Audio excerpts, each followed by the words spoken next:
salam uşaqlar. Belə bir form aldım. Short tik çönə yaxşıda Ronaldo yazılır.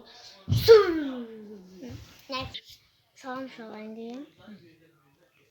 Baxın, ad günümə, bu gün mənim ad günüm deyildi. İndi dostumun və əmimin aldığını göstərdim. Mən birinci dostum belə bir şey alır. Saça taxan belə. Çok geçək. Belə tac alır. Geçək. Böyle. Çok geçeydi. Arkadaşlar. Neyse. Dağıntılı. Böyle bir gördük.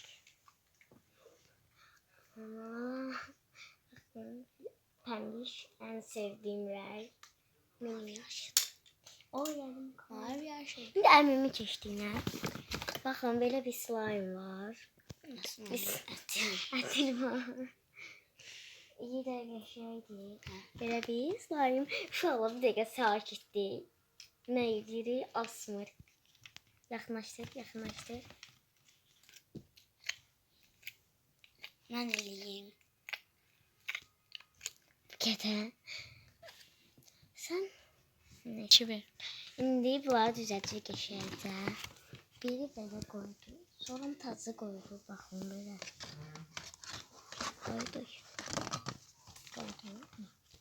Əsiri qoyar bura. Askıyı qoyar bura. Var. Bu da qoyar bura. Bye bye. Abone olup like atmayı unutmayın. Sizleri çok seviyorum.